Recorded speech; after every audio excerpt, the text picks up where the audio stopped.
So we are going to discuss about nutrition in plants, and we know what type of nutrition is seen in plant. It is autotrophic nutrition, where organism can prepare their own food, and plants can prepare their own food by which process?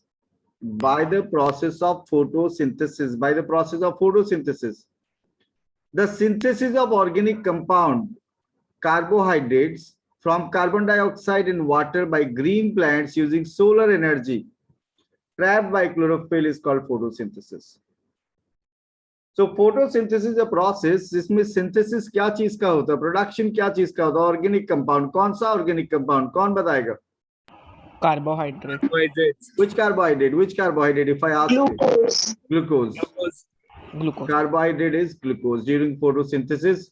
तो अगर आपको पूछा जाए कि what are the raw materials required for photosynthesis, photosynthesis होने के लिए क्या क्या रॉ मटेरियल्स का जरूरत है? फोटोसिंथेसिस होने के लिए कार्बन डाइऑक्साइड चाहिए, फोटोसिंथेसिस के लिए वाटर चाहिए, फोटोसिंथेसिस के लिए सनलाइट चाहिए एंड क्लोरोफिल. प्लांट्स को कार्बन डाइऑक्साइड कहां से मिलेगा?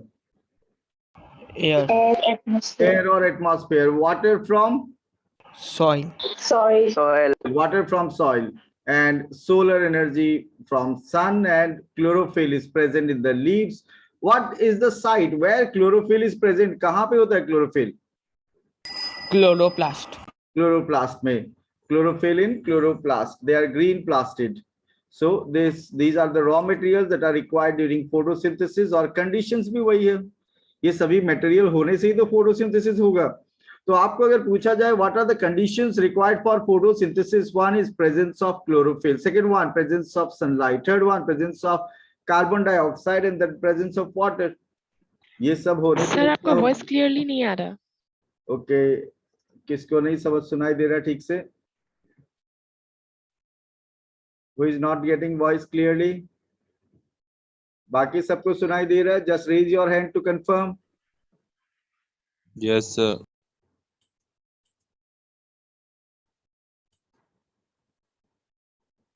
Now is it much clearer? Yes sir. Yes, sir. Okay.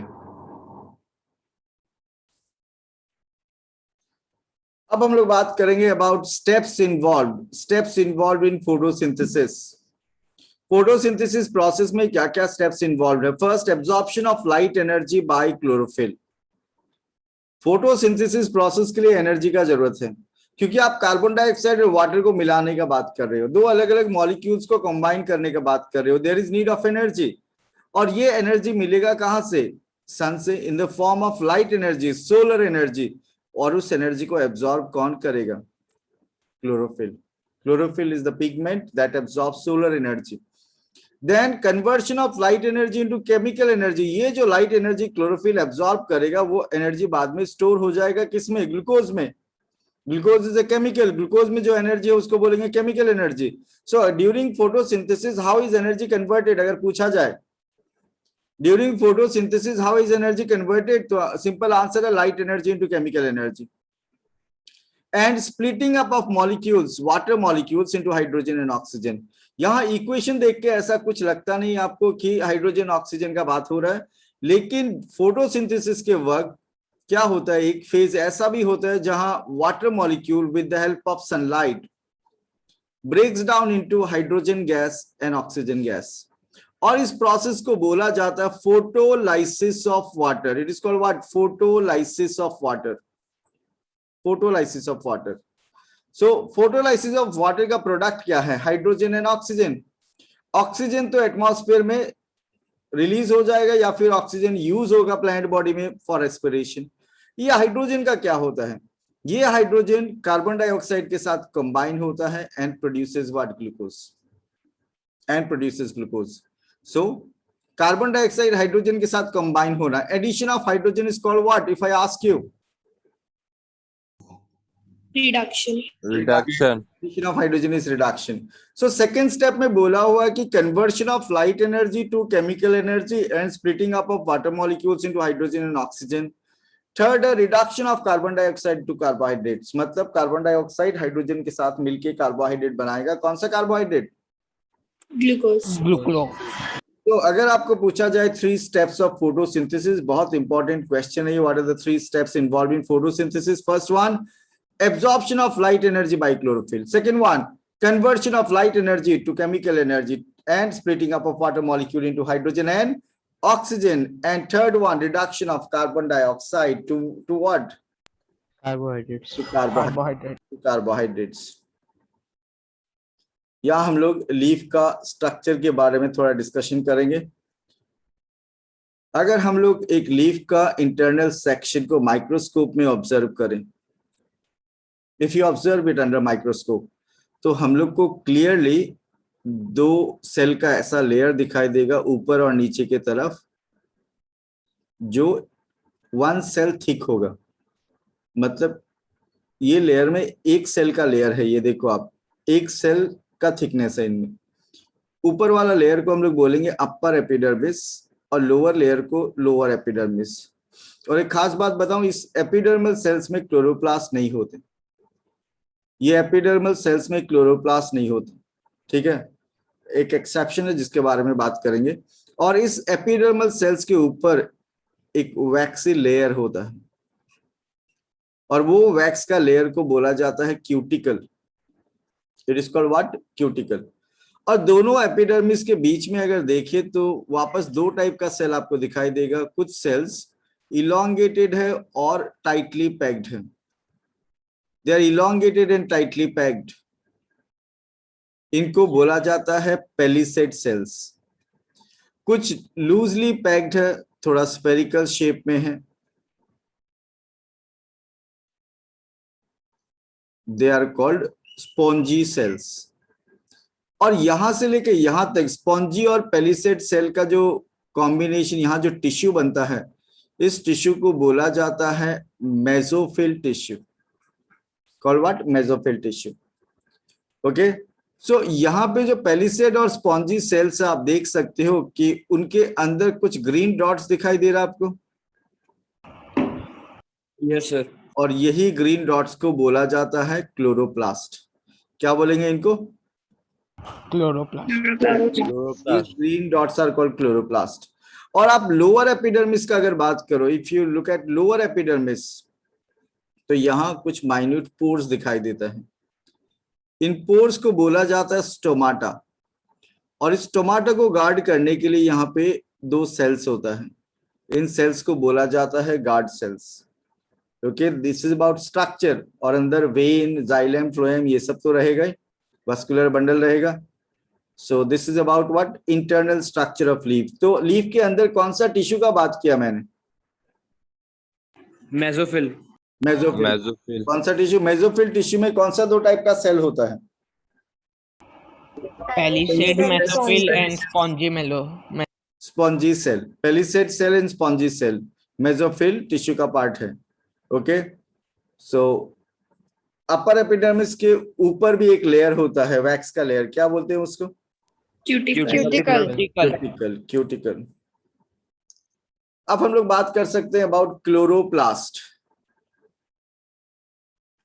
Chloroplast is green colored plastid which contains chlorophyll. Chloroplast is green colored plastid which contains chlorophyll, and the center of chloroplast is filled with matrix or stroma. Chloroplast का अगर centre देखिए, बीच वाला ये white portion देखिए, तो यहाँ पे fluid होता है। उस फ्लूइड का क्या नाम है? Stroma. Inside the stroma present green bodies. अगर आप स्ट्रोमा को देखो तो अंदर ग्रीन बॉडीज, यहाँ ज्यादा अच्छा से दिखाई दे रहा है आप लोगों को, ये ग्रीन बॉडीज दिखाई दे रहा है कि नहीं? इन ग्रीन बॉडीज को एक साथ बोला जाता है ग्रेना। दिस ग्रीन बॉडीज का are called grana and singular is what? Granum. Each granum consists of several disc-like structures called thylakoids. Called what? Thylakoids. मतलब आप देखो ग्रेनम ठीक से देखोगे तो ग्रेनम में छोटा छोटा डिस्क जैसा स्ट्रक्चर दिखाई दे रहा है कि नहीं? Lying one above another. हर एक डिस्क को हम लोग क्या बोलेंगे? थाइलाकॉइड। क्या बोलेंगे? क्लोरोप्लास्ट आपको सिंगल मेम्ब्रेन स्ट्रक्चर लगता है या double membrane? Double membrane. Double membrane, outer and inner membrane, outer membrane and inner membrane. Okay. So each granum consists of several disc-like structures called thylakoid, and chlorophyll is present inside thylakoids. Chlorophyll is present inside thylakoid. तो chloroplast में भी chlorophyll कहाँ पे होता है? Chloroplast में भी chlorophyll कहाँ पे? Thylakoid. Inside thylakoid. If a longitudinal section of a leaf is observed under microscope, we see two types of cells जो हम लोग को पता है, palisade cell and spongy cells. और chloroplast are the tiny green dot like structures in the cells of the leaves. Cells में जो tiny green dot like structure आप जब माइक्रोस्कोप में देखोगे लीफ का इंटरनल स्ट्रक्चर, तो आपको दिखाई देगा डॉट लाइक ग्रीन डॉट्स. उन ग्रीन डॉट्स को बोला जाता है chloroplast. And if I ask you what is the site of photosynthesis in plants, क्या बोलोगे? Chloroplast. Chloroplast. It is chloroplast. तो स्ट्रक्चर ऑलरेडी हम लोगों ने डिस्कस किया लीफ का और क्लोरोप्लास्ट के बारे में. और अभी हम लोग डिस्कस करने जा रहे हैं कि इंपॉर्टेंट एक्टिविटी. हम लोगों को पता है कि फोटोसिंथेसिस प्रोसेस होने के लिए क्या क्या चाहिए? फोटोसिंथेसिस के लिए Carbon dioxide, water, Carbon dioxide, water, sunlight, chlorophyll. and chlorophyll. we need carbon dioxide, water, sunlight and chlorophyll. Chlorophyll. और यहाँ पे हम लोग एक एक्टिविटी डिस्कस करने वाले हैं जिसमें ये डिस्कशन होगा कि ये प्रूव किया जाएगा एक्सपेरिमेंट से कि chlorophyll is essential for photosynthesis. तो आपको ये पूरा एक्टिविटी मैं एक बार रीड करने के लिए 2 मिनट टाइम दे रहा हूं आपको. जस्ट रीड दिस, उसके बाद हम लोग डिस्कशन करेंगे. Done.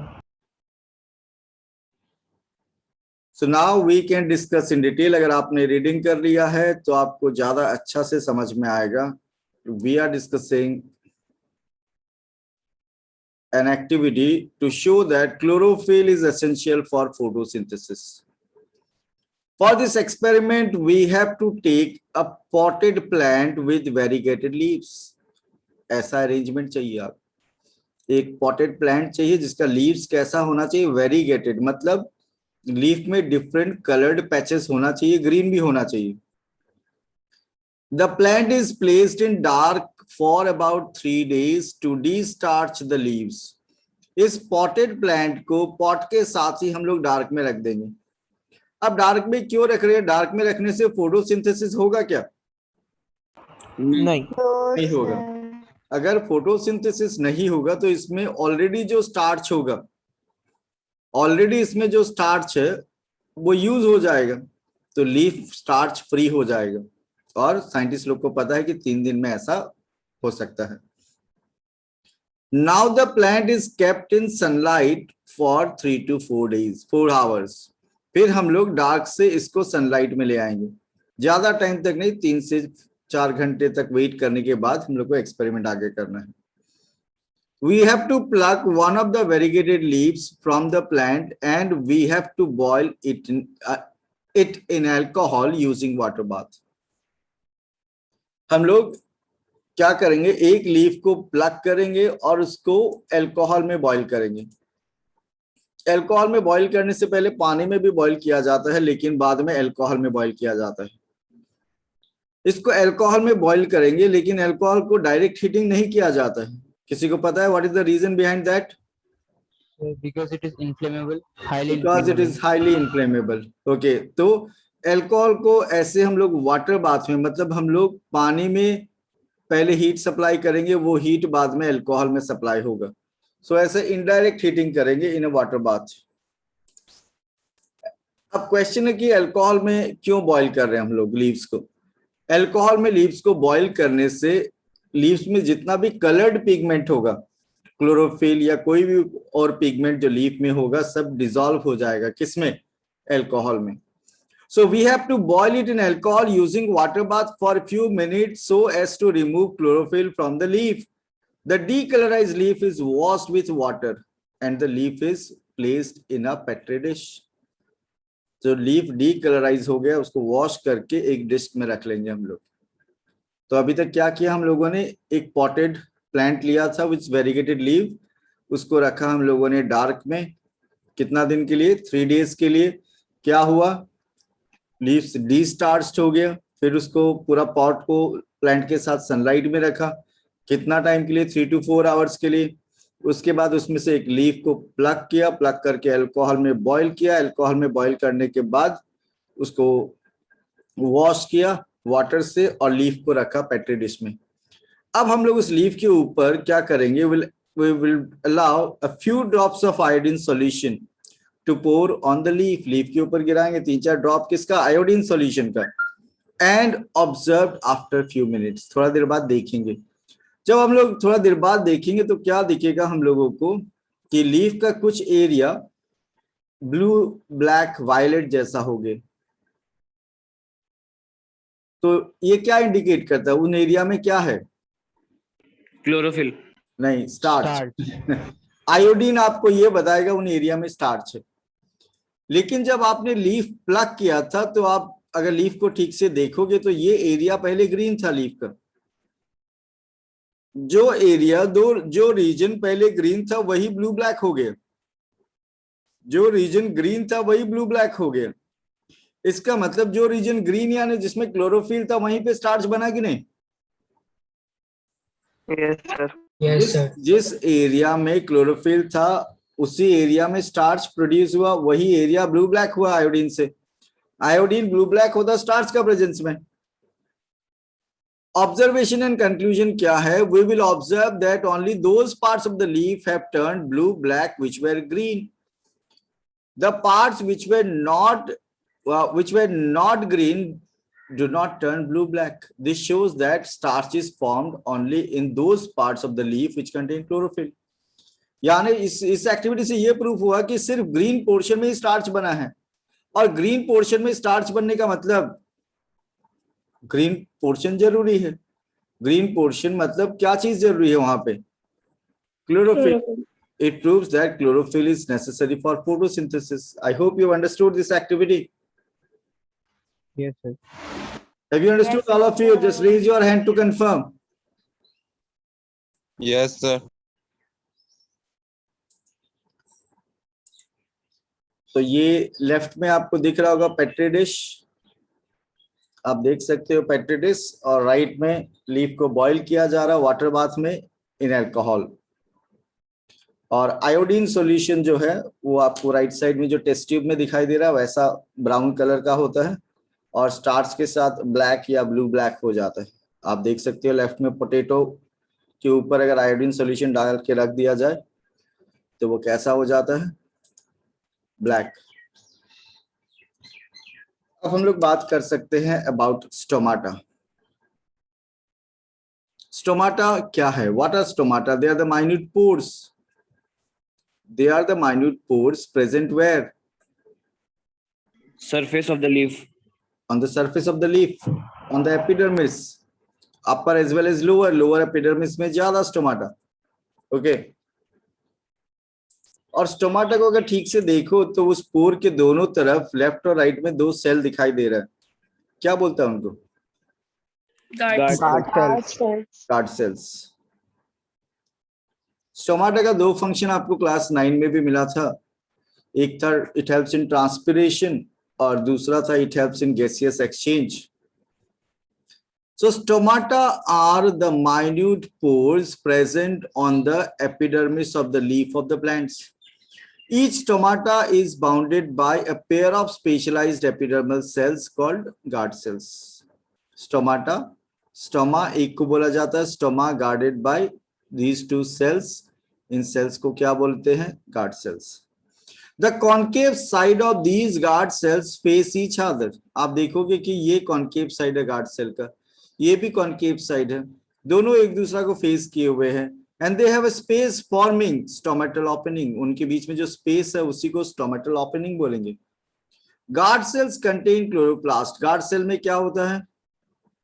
क्लोरोप्लास्ट। देखो आप ये ग्रीन ग्रीन डॉट्स दिखाई दे रहा है, ये क्लोरोप्लास्ट है। एपिडर्मल सेल में क्लोरोप्लास्ट होता है क्या? बताया, मैंने बताया था आप लोगों को, एपिडर्मल सेल्स में क्लोरोप्लास्ट होता है क्या?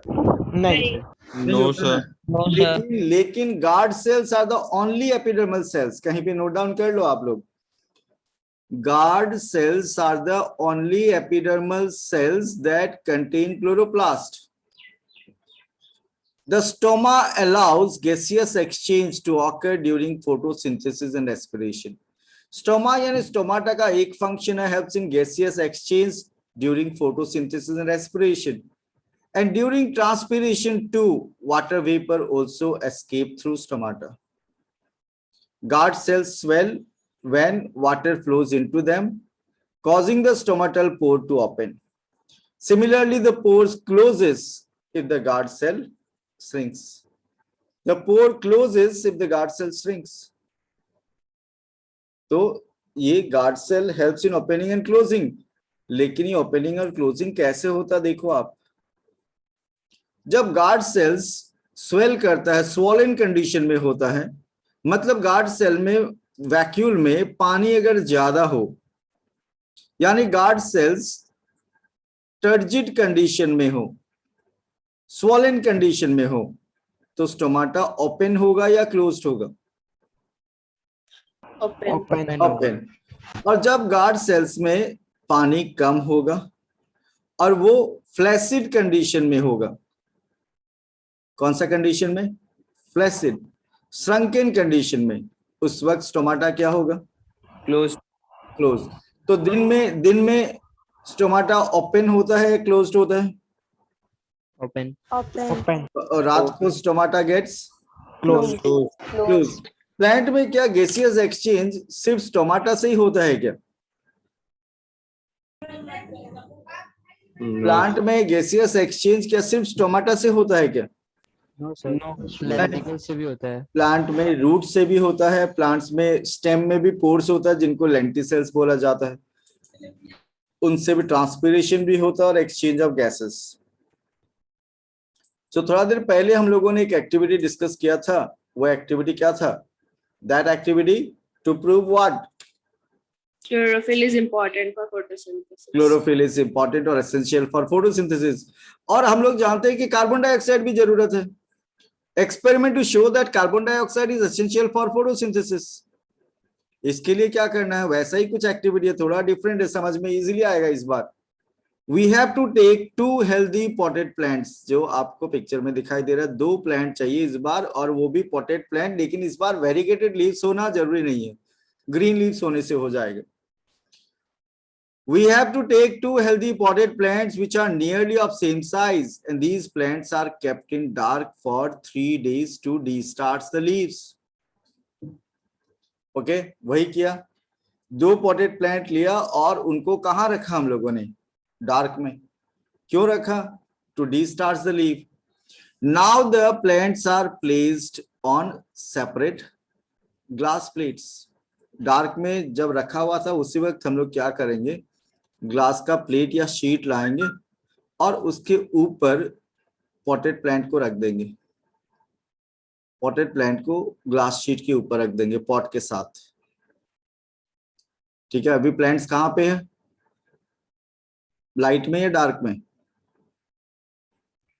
अभी प्लांट्स कहाँ पे रखा हुआ? डार्क में। ओके, फिर क्या करेंगे? A watch glass containing potassium hydroxide by the side of one of the plant. दोनों में से एक प्लांट के पास में हम लोग क्या करेंगे? एक वॉच ग्लास, एक छोटा सॉसर जैसा, एक प्लेट जैसा लेंगे और उसके अंदर पोटाशियम हाइड्रोक्साइड सॉल्यूशन रखेंगे। कौन सा solution? Potassium hydroxide. Potassium hydroxide solution का एक स्पेशल बात बता देता हूं। Potassium hydroxide can absorb carbon dioxide. Potassium hydroxide air का कार्बन डाइऑक्साइड को एब्जॉर्ब करता है, उसके साथ रिएक्ट करता है in forms what? K2CO3 plus H2। Balance कर लेना आप लोग। सो पोटाशियम हाइड्रोक्साइड में क्या capacity? It can absorb what? Atmospheric carbon dioxide. Both the plants are covered by separate bell jars. अब ये सिस्टम रेडी होने के बाद दोनों प्लांट को हम लोग कवर कर देंगे अलग अलग बेल जार से। अलग अलग बेल जार से इनको कवर कर दिए, जैसे नीचे पिक्चर में दिखाया हुआ है। Okay, the bottom of the jars to the glass plate are sealed using petroleum jelly so that the setup becomes airtight. और फिर यहाँ पे जाओ, जो ग्लास जार और प्लेट का जहां टच करता है एक दूसरे को, उस जगह को अच्छा से सील कर देंगे हम लोग। पेट्रोलियम जेली यूज कर सकते हैं, ग्रीस यूज कर सकते हैं। क्योंकि ऐसा, क्योंकि हम लोगों ने ऐसा इस सिस्टम को एयर टाइट बना दिया। अभी सब कुछ जो किया हम लोगों ने, उस वक्त प्लांट्स कहाँ था, लाइट में या डार्क में? Dark. Dark. And the plants are kept in sunlight for 2 hours. बाद में इन पूरा सेटअप को ले जाएंगे हम लोग सनलाइट में जार के साथ। कितना टाइम के लिए? 2 आवर्स। 2 hours. तो इसको सनलाइट मिल रहा है कि नहीं? Yes, दोनों sir. को सनलाइट मिलेगा, Yes, sir. दोनों को वाटर मिलेगा, Yes, sir. Yes, sir. दोनों को मिनरल्स मिलेगा। Yes, sir. मिनरल्स मिलेगा कि नहीं? हाँ Yes, सर, sir. मिलेगा। तो वाटर मिल रहा है, मिनरल मिल रहा है, सनलाइट मिल रहा है, और ग्रीन है तो क्लोरोफिल भी है। प्लांट्स ग्रीन है तो Yes, क्लोरोफिल है कि नहीं? Yes, पहला sir. जार में एयर से क्या चीज गायब हो गया? Carbon carbon dioxide. Dioxide. Carbon dioxide. दूसरा जार में कार्बन डाइऑक्साइड है कि नहीं? हाँ. पहला जार में कार्बन डाइऑक्साइड होगा क्या? नहीं. नहीं सर। नहीं। तो अब हम लोग को तो ये पता चल गया कि एक्सपेरिमेंट करते वक्त पहला जार में हम लोगों ने कार्बन डाइऑक्साइड नहीं रखा और दूसरा जार में कार्बन डाइऑक्साइड रखा है। अब हम लोग को लीव्स के साथ ये टेस्टिंग करना है कि पहला जार का प्लांट्स का लीव्स में फोटोसिंथेसिस हुआ कि नहीं, उसका टेस्टिंग कैसे करेंगे? तो क्या करना है हम लोग को, a leaf is plugged from each of the plant. दोनों प्लांट से एक एक लीफ को प्लग करेंगे। प्लग करने के बाद वही प्रोसीजर फॉलो करेंगे जो पहले किया था। Okay, and is tested for starch. इसको स्टार्च के लिए टेस्टिंग करेंगे हम लोग। स्टार्च के लिए कैसे टेस्टिंग करते हैं? लीफ आपको मिल गया तो स्टार्च के लिए टेस्टिंग कैसे करोगे आप? Iodine. आप बहुत दूर पहुंच गए, आप पूरा सिस्टम से जाना होगा। लीफ आपको मिल गया, leaf is boiled in alcohol. Alcohol से बॉईल करने से लीफ डीकलराइज हो जाएगा। उसके बाद उस डीकलराइज लीफ को आपको वाटर से वॉश करना है, पेट्री डिश में रखना है, और उसके बाद क्या अप्लाई करना है? Iodine solution. Iodine solution, and it is seen that the leaf of the plant with QH solution does not show blue black coloration. तो लीफ जो प्लांट पोटाशियम हाइड्रोक्साइड सॉल्यूशन के साथ में था, जो पॉट, उसका प्लांट का लीफ में फोटोसिंथेसिस का टेस्टिंग से प्रूफ नहीं होगा, मतलब वो ब्लू ब्लैक नहीं होगा। But the plant without QH solution shows blue black colouration. इसका मतलब क्या है? कौन सा प्लांट में फोटोसिंथेसिस हुआ? जिसको कार्बन डाइऑक्साइड अवेलेबल था या फिर नहीं था? था. हाँ। तो इसका मतलब carbon dioxide is essential for Photosynthesis. photosynthesis. Now result, this experiment proves that if carbon dioxide is absent, photosynthesis does not take place. The plant with QH solution is not able to perform photosynthesis as carbon dioxide is absorbed by QH solution. Have you understood? Yes, sir. Yes, sir. सबको समझ में आ गया? Yes, Yes, sir. sir. Yes, sir. So from this experiment, we have understood that carbon dioxide is essential for photosynthesis. और हम लोग already जानते हैं कि क्या 4 इंपॉर्टेंट कंडीशंस जो फुलफिल होना चाहिए। उत्सव मिश्रा बता दो कि फोटोसिंथेसिस होने के लिए क्या 4 कंडीशंस चाहिए। नंबर 1 सनलाइट, फिर water, Carbon dioxide. Carbon dioxide and sunlight, water, carbon dioxide. Sir और क्या चाहिए? 4 चीज चाहिए। सनलाइट चाहिए, वाटर चाहिए, कार्बन डाइऑक्साइड चाहिए, क्लोरोफिल तो भूल ही गए। हाँ सर, क्लोरोफिल पहले से ही होता है ना हाँ? सर? प्लांट्स में क्लोरोफिल पहले से ही होता है ना? पहले से जरूरी नहीं, लीफ में अगर क्लोरोफिल नहीं हुआ तो हाँ। क्लोरोफिल तो होना ही पड़ेगा। Yes, sir. ठीक है, तो प्लांट्स क्या सिर्फ फोटोसिंथेसिस से सरवाइव कर लेगा क्या? कुछ और नहीं चाहिए क्या प्लांट्स को? सुना कि नहीं? प्लांट्स को मिनरल्स चाहिए, सुना कि नहीं? हाँ Yes, सर। हाँ सर। प्लांट्स को नाइट्रोजन चाहिए, फास्फोरस चाहिए, आयरन चाहिए, मैग्नीशियम चाहिए, पोटाशियम चाहिए, कैल्शियम चाहिए, ये सब भी चाहिए। इसमें से NPK का रिक्वायरमेंट सबसे ज्यादा होता है। NPK, nitrogen, phosphorus and potassium, इनको मैक्रो न्यूट्रिएंट्स बोला जाता है। मैक्रो ज्यादा क्वांटिटी में चाहिए। फिर आयरन, मैग्नीशियम, कोबाल्ट, कैल्शियम, ये सब कम क्वांटिटी में चाहिए, micro nutrients. So they are required for performing various metabolic activities, यानी बायोकेमिकल रिएक्शन, प्लांट को बायोकेमिकल रिएक्शन, फोटोसिंथेसिस, ये सब होने के लिए अलग अलग और मिनरल्स का जरूरत पड़ता है। सिर्फ ऐसा नहीं कि carbon dioxide, water, sunlight and chlorophyll होगा तो फोटोसिंथेसिस हो जाएगा। They also need minerals. Nitrogen is essential for synthesis of protein. आप ये चीज दिमाग में सेट कर लो, प्रोटीन अगर बनाना है तो नाइट्रोजन चाहिए। क्यों चाहिए? Because proteins are the compounds of carbon, hydrogen, oxygen and nitrogen. Proteins are the compounds of carbon, hydrogen, oxygen, nitrogen, and nitrogen is taken up by plants in the form of inorganic nitrates and nitrites. Nitrogen plant को कहां से मिलेगा? Air से तो मिलता नहीं है, soil से मिलेगा। सॉइल से किस फॉर्म में एब्जॉर्ब होगा? नाइट्रेट्स का फॉर्म में या नाइट्राइट्स का फॉर्म में। Nitrogen is also taken up by plants as organic compound. Plant nitrogen soil से ऑर्गेनिक कंपाउंड का फॉर्म में भी लेता है। जैसे एक ऑर्गेनिक कंपाउंड आपने नाम सुना होगा जो नाइट्रोजनस है, urea. Plants can absorb urea, which have been prepared by bacteria from atmospheric nitrogen. तो बैक्टीरिया भी बना सकते हैं। आपने सुना होगा कि bacteria help in nitrogen fixation. Have you heard that? ऐसा कोई बैक्टीरिया का नाम बता सकते हो आप? Sir, Rhizobium. Rhizobium. Yes. Which bacteria? Rhizobium bacteria helps in what? Nitrogen fixation. Nitrogen fixation. कहाँ पे मिलता है ये बैक्टीरिया? sir, Anyone? ऋचा, आपका आवाज नहीं आ रहा है। रचना, sorry. They are found in the root nodules of leguminous plants. Root nodules of leguminous plants. Now, how do organisms obtain their nutrition? हम लोग को पता है कि ऑर्गेनिज्म का वे ऑफ न्यूट्रिशन जो है वो डिफरेंट है, कुछ ऑटोट्रॉपिक, कुछ heterotrophic. Okay, since the food and the way it is obtained differ, the digestive system is different in various organisms. क्या सभी ऑर्गेनिज्म का डाइजेस्टिव सिस्टम एक जैसा है क्या? एमीबा का डाइजेस्टिव सिस्टम और हम लोग का डाइजेस्टिव सिस्टम क्या एक जैसा है क्या? नहीं। नहीं। एमीबा में डाइजेशन होता है सेल के अंदर, हम लोग में डाइजेशन सेल के अंदर नहीं होता। हम लोग का डाइजेशन एक्स्ट्रा सेल्यूलर है, एक्स्ट्रा सेल्यूलर। और एमीबा का जो डाइजेशन है वो इंट्रा सेल्यूलर, सेल के अंदर। In single-celled organisms, the food may be taken in by the entire surface. Amoeba को टेंशन नहीं है, जिधर खाना मिला उधर मुंह बना लेगा, मतलब स्यूडोपोडिया बना लेगा, और स्यूडोपोडिया से फूड एनगल्फ कर सकता है। आप फूड को अपना सर से बॉडी में डाइजेस्टिव सिस्टम में ले जा सकते हो? No, sir. नहीं है sir. ना? तो हम लोग के लिए डेफिनेट साइट है कि नहीं जहां से फूड एंट्री होगा बॉडी में? Yes, sir. But as the complexity of the organism increases, different parts become specialized to perform different function. तो जैसे जैसे बॉडी कॉम्प्लेक्स होगा, कॉम्प्लेक्स ऑर्गेनिज्म में क्या है? स्पेशलाइज्ड ऑर्गेन है, सिस्टम है फॉर डाइजेशन। अब यहाँ पे एमीबा का अगर बात करें हम लोग, amoeba takes in food using temporary finger like extensions of the cell surface which fuse over the food particle forming food vacuole.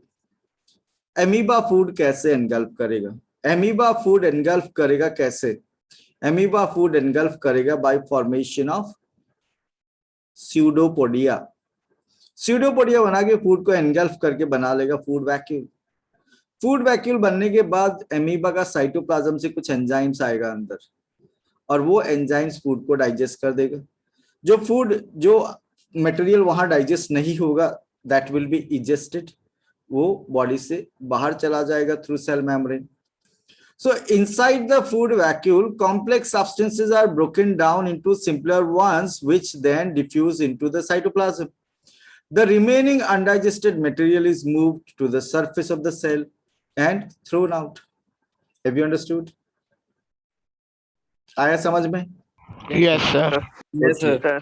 So, अगर मैं आपको पूछूं what type of nutrition is seen in amoeba, क्या बोलोगे? Holozoic nutrition. ये organism है paramecium. Unicellular है या multicellular? Unicellular.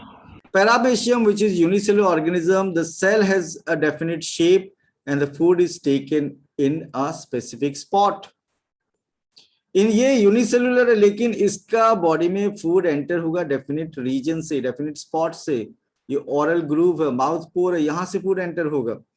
Food is move to the spot by the movement of cilia. Food अगर इधर है तो वो सीलिया उसको किधर ले जाएगा? ओरल ग्रूव के ओरल तरफ। ग्रूव और माउथ पोर्ट तक, which cover the entire surface of the cell. Have you understood? Yes, sir. आया समझ में? Yes, sir. और लास्ट क्लास का बात भी समझ में आ गया होगा। Yes, sir. और घर में आपके पास स्टडी मटेरियल का पीडीएफ भी होगा मोबाइल में, लैपटॉप में, बस उसको पढ़ना है। ठीक है, तो आज का डिस्कशन वाला पार्ट इतना ही है।